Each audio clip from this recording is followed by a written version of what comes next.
একটি ছেলের দাদু ভুল করে একটি হাতিকে বাঁচিয়েছিল। তারপর থেকে সেই হাতিটি সেই পরিবারের একটি সদস্য হয়ে গেছিল।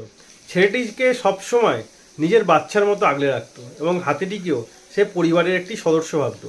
কিন্তু কিছুদিন পর একটি ঘটনা ঘটলো, যখন সেই ভদ্রলোক মারা গেলেন, মানে ছেলেটির দাদু যখন মারা গেলেন, ছেলেটিকে দাদুর মতো খেয়াল রাখতো এই হাতিটি। সবসময় তাকে চোখে চোখে রাখতো। যখনই সে কোথাও যেত তখন সঙ্গে যেত। সে যখন বাইক চালাতো হেলমেট ছাড়া, তখন তার পা ধরে টেনে নামাতো এবং তাকে হেলমেট পর্যন্ত পরিয়ে দিত। মানে তার দাদু হিসাবে তার কর্তব্য পালন করতো। তাকে মাঝে মধ্যে চানও করিয়ে দিত এবং তার পিঠের মালিশও করিয়ে দিত, যাতে তার পিঠের মাংস পেশিগুলো আরাম পায়। তো হাতিটি খুব বুদ্ধিমান ছিল এবং সেই ছেলেটির খুব বেশি ভালো বন্ধু ছিল। সবসময় তারা একসঙ্গে খেলা করতো। ছেলেটির আর কোনো বন্ধুর দরকার ছিল না, কারণ হাতিটি তার সঙ্গে এত ভালো বন্ধু হয়ে গেছিল এবং তার পরিবারের সদস্য এবং তার গ্র্যান্ডফাদার হিসাবে তার দেখাশোনা করতো।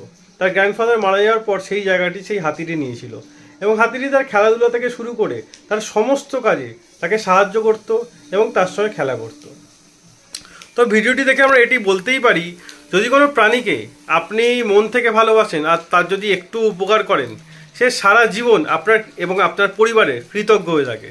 তো ভিডিওটি ভালো লাগলে অবশ্যই লাইক করে শেয়ার করে দেবেন।